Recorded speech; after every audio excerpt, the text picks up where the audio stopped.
They forget your name first, then their own. They forget how to tell a story, how to finish a sentence, how to say, "I love you," back. You watch someone you've known your entire life become a stranger, and you become a stranger to them. But dementia doesn't just steal memories. It doesn't just take away the person someone used to be. It kills them. And the way it does it is something most people never talk about. Because the truth is uncomfortable. The truth is slow. The truth is a body that forgets how to be a body. This is Paradox Labs, and this is how dementia kills you. First, let's be clear about what dementia actually is. It's not a single disease. It's an umbrella term for a group of conditions that cause progressive damage to the brain. Alzheimer's disease is the most common, making up around 60 to 70% of cases. But there's also vascular dementia, Lewy body dementia, frontotemporal dementia, and others.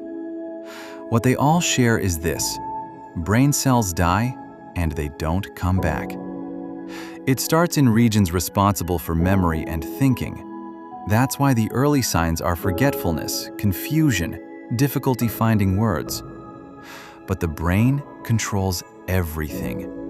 And as the damage spreads, it reaches areas that govern functions we never think about. Functions that keep us alive. The progression is cruel in its patience. In the early stages, someone with dementia might repeat questions, misplace things, get lost in familiar places. They're still themselves, mostly.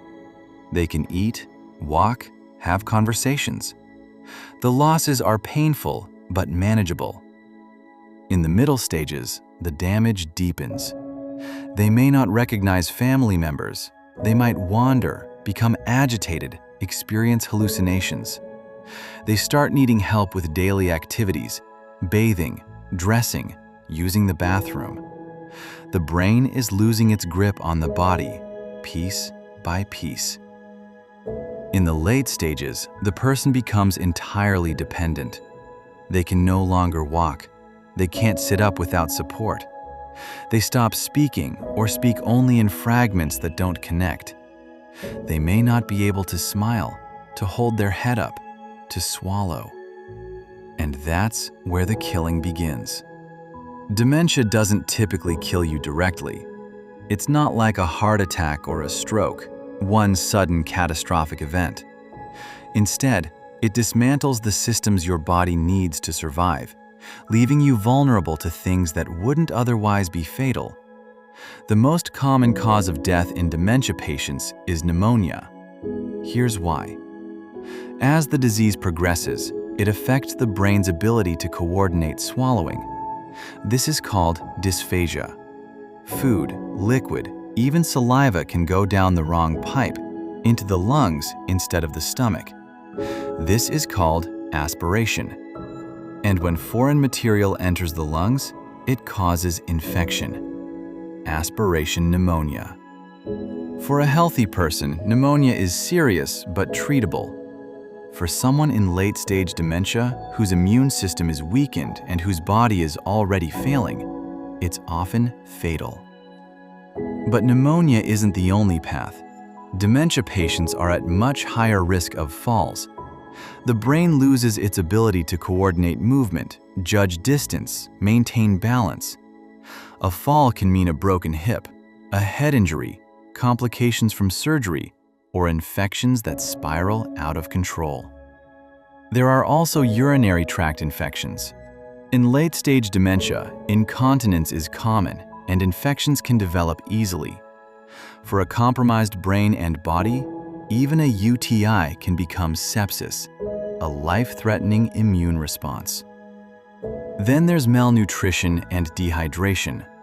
When someone forgets to eat, or loses the ability to feed themselves, or can no longer swallow safely, their body begins to starve. Weight loss accelerates, muscles waste away, the heart weakens. Eventually, the body simply has nothing left. There's another element to this that's harder to talk about: decisions.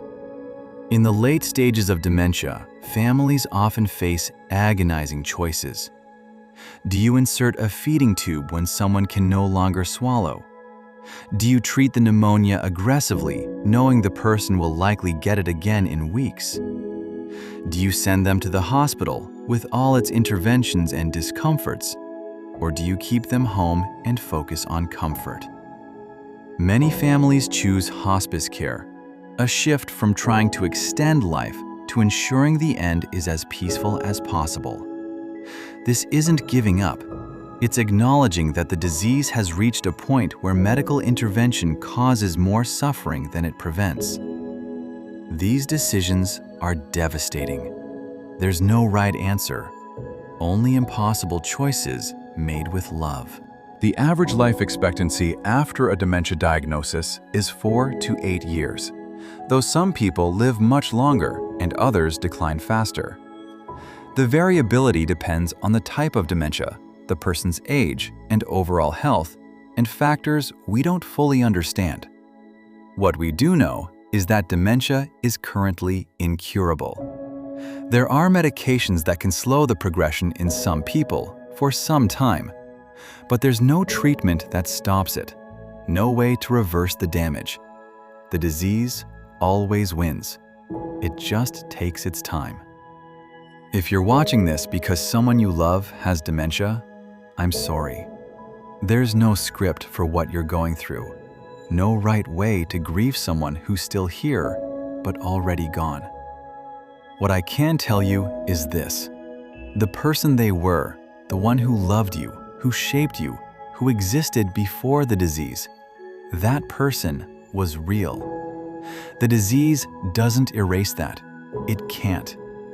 And being there, even when they don't know you're there, still matters. Maybe not to memory, but to something deeper. So how does dementia kill you? Slowly, quietly, by taking away everything that keeps a body running until there's nothing left to take. It's not a dramatic ending. It's a long goodbye. And for the people left behind, understanding what's happening, why it's happening, can be a small mercy in an otherwise merciless disease. I've been your host, James, from Paradox Labs. I'll see you in the next one.